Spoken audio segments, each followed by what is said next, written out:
flying over the rolling hills of western Missouri, who could guess that 150 feet below the surface is the largest underground business complex in the world? Located only 10 minutes from downtown Kansas City, it's spread over 900 acres, roughly the size of 30 football fields. This subterranean world is called Subtropolis. It's home to 50 different businesses, which deal in everything from distributing pizza boxes to storing classic Hollywood films and television series. We do handle a lot of different things, everything from books to all kinds of consumables, retail goods, really literally everything from soup to nuts. Every day, 1,300 employees enter Subtropolis to spend their workdays underground. I mean, it's truly one of a kind. I mean, it's a very, very unique, real estate development, and just the pure nature of the fact that we're modern-day troglodytes, so to speak. Yeah, you won't find this any other place in the world. Subtropolis was the brainchild of billionaire Lamar Hunt, owner of the Kansas City Chiefs football team. In the 1960s, Hunt had the foresight to recognize that you could actually make money from a large hole in the ground. Since the mid-1950s, the land has been productively mined, offering up millions of tons of valuable limestone. These are very ancient rocks. They are about 270 to 300 million years old. And at that time, this area was part of an ocean. During the history of this area, sometimes the ocean water rose, sometimes it went back. And depending upon where the ocean level was at one time, you would have rocks like these form, limestone shales. The dark gray thin layers are shale, and the kind of tan and off-white color, the grayish rock is limestone. Excavating the limestone that's widely used in construction required a combination of powerful explosives and assembly line demolition. We drill a face, which is about 36 holes. Then we put explosives into each one of those holes. We detonate the shot. It blows the rock away from the wall, about 500 tons. Then we come in with our front end loaders, which take it to our primary crusher underground.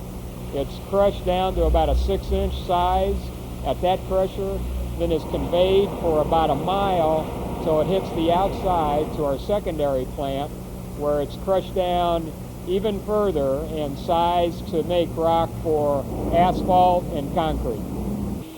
In excavating underground, the Hunt Midwest Mining Company used a specialized technique called room and pillar. As they mined, they left rock pillars 25 to 30 feet wide, spaced 50 to 60 feet apart. This ensured enough support so the ceilings wouldn't cave in. When the miners finished excavating, they continued to expand outward, leaving behind large empty areas. Hunt recognized that these large empty spaces would require only minimal additional construction to make them perfectly suited for business involved in storage and distribution. This is probably the most efficient use of real estate that you'll find anywhere. We basically get 3 uses out of the property. We buy the property, we go in and mine the rock out. Then we go ahead and we develop and build out the subsurface space. And simultaneously with that, we will go ahead and develop the surface property. It's unusual because the limestone formations here in this part of the world allow you to be able to do that. You can't do this many places. Subtropolis is now home to 50 businesses. It offers the advantage of being centrally located geographically within the United States and provides easy access to both trains and trucks. And that makes it ideal for a centralized location for distribution industry. Warehousing and distribution, you bring your product here and you are equal distance from all over the country. Brian Corwin works for the Underground Vaults and Storage Company. We're a record storage company who store movie film from California and abroad. On their shelves are vintage television series and classic movies like Gone with the Wind and Voyage to the Bottom of the Sea. Hollywood studios send films here because of the constant climate provided underground.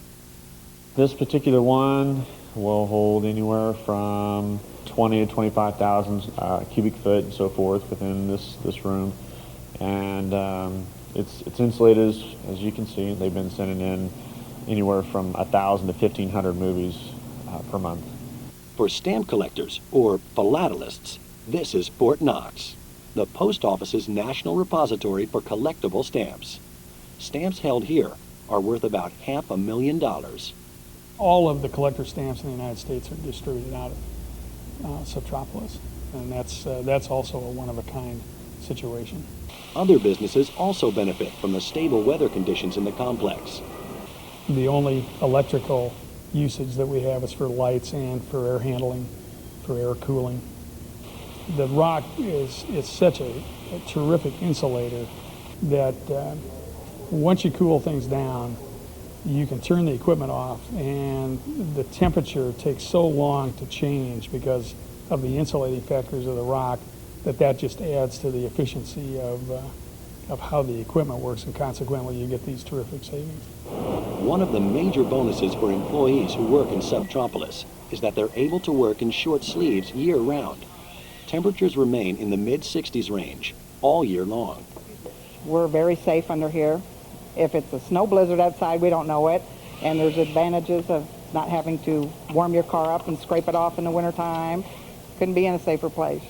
The environment's really nice. You can come in, it's cool during the summer, it's warm during the winter, so as far as environmentally wise, it's really nice to work in. Another incentive for employers is what appears to be a higher rate of productivity. The government has facilities in here and has done tests to see how efficient the facility is here versus maybe one on the East Coast, and they were getting about 25% greater efficiency. There are no distractions down here. Nobody's looking out the window. Some admit, though, that working underground all day can take some getting used to. The first time I came down here was very strange. It's dark, and especially when we work overtime on Saturdays, there's no lights out in the caves. So you have to know exactly where you're going because it is dark, and sometimes you'll see, some fluttering wings up in the high rafters, but it's eerie at first, and it scares some people, but after you get used to it, it's well lit. But what about that primal fear of having the roof cave in? In all the years we've been here, we've never had a negative experience with any part of the ceiling falling in.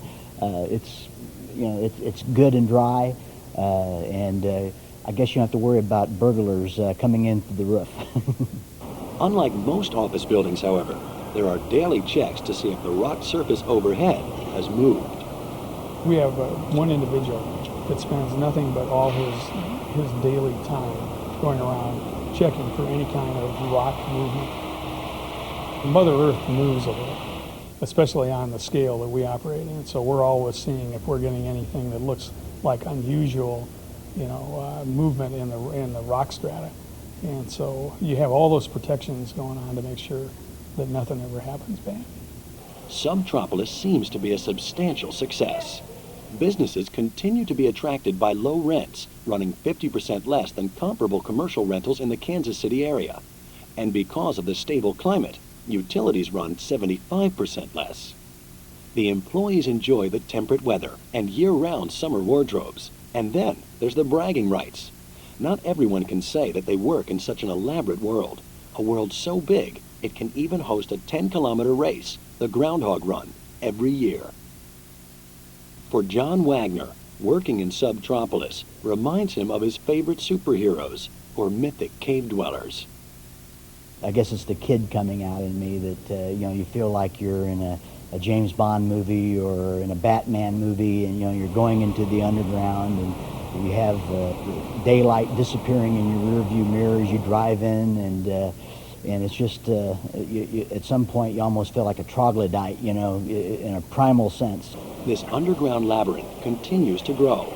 The Hunt Midwest Mining Company still mines limestone in the area, which means more space will soon be available for an expanded Subtropolis. It's now projected that by 2005, this unique underground world will cover 1,100 acres. As for future occupants, let's just say, if they dig it, they will come.